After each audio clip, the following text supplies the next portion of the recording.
You know, I'm just sitting here in this car now, and the aircon is cold. It's a 5-speed manual. I don't know. It's just, and you know what? Despite the fact that it's got 44,000 kilometers on it, it has aged very nicely. There's no really bad wear and tear. I've gone over bumps. It's not rattling like crazy. This was a very well put together car for Proton. I have to admit that. It was a very well put together car for Proton, and it still is. It has survived ownership. And I know he doesn't drive slowly. He drives his own cars as hard as I drive my cars. And it's survived very, very well. Very impressed with this car, actually. And well worth whatever. I mean, it's so rare that that's the door lock and unlock. I never liked that. It's too loud. But hey, 5-speed manual. All is forgiven. Seriously, all is forgiven. It's just so engaging to drive a manual car. It really is. This is a hill start. This is one of the hardest things to get right when you're getting your license for a well, now you can actually get a automatic only license, which is crazy. The gears still shift very smoothly. It clicks into place quite nicely. It's a pretty long throw. Click, click, nice.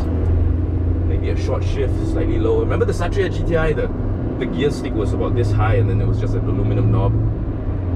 Maybe something like that. But you know what? I am so sad that manuals are there are less and less manuals to buy these days, and only the standard variants, or rather the introductory base models, are the ones offered with a manual transmission. Everything else is automatic. There's no demand.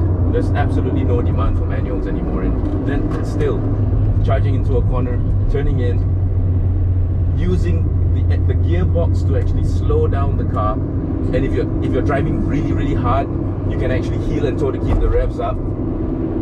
These are things that are not going to be required for driving anymore, because there are cars that actually rev match you these days when you downshift. This one actually keeps the revs up a little bit when you upshift as well, so there's no lag. It's really nice. I'm in 4th gear now, downshift to 3rd, turn in. So nice, really. And the handling of this car, Proton's ride-and handling, really, it's right up there with the best of them. I kid you not. Ride-and handling, as far as Proton cars are concerned, they have learned a lot.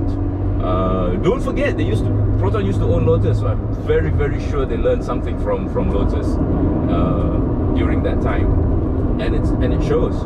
It really shows. This rumbling you're hearing is because the tires are really old on this car. I don't know if Fazeries ever changed them, but they're quite old. They're a bit worn out. So newer cars, why not? So I'm in 5th gear now, just cruising along 80 kilometers an hour, 2,000 RPM. There's really not much to not like about this car. This is a car I would consider buying, actually. It handles really well. It's easy to drive despite being a manual.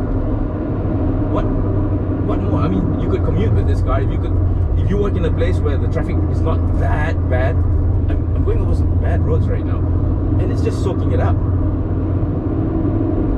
So like I said, if you work in a place where there's not really that much traffic, you know, traffic jams are not that commonplace, and you want something on weekends just to have fun with, look no further. Really, look no further.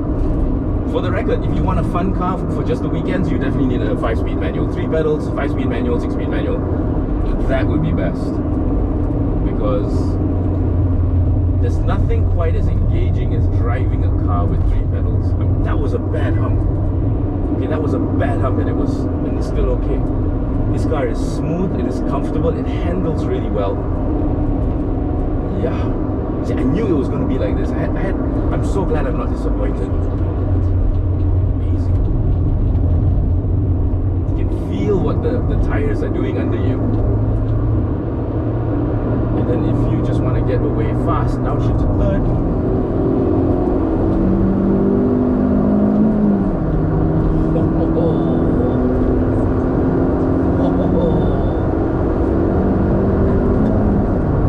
Yes!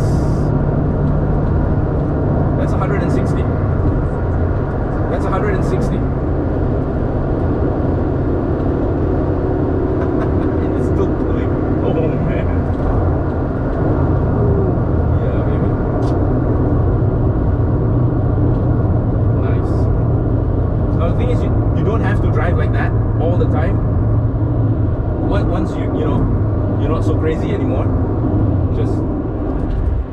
downshift, back down to 100 and cruise. But it's that, you see, if I had done that with the CVT gearbox, it would not have been like that. It definitely wouldn't have been like that. It would have been gone on and on. But with this, you control how you want it to be.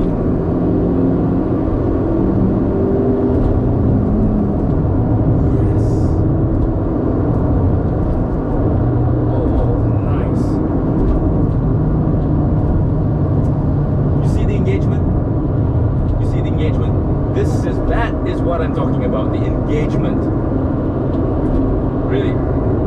How do you get that? How do you get that with a CVT? No way. No way. So that's it, folks.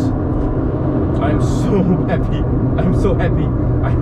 I traded my E30 for this car. But only for 24 hours, don't worry. I hope Hezri's having a good time with my car.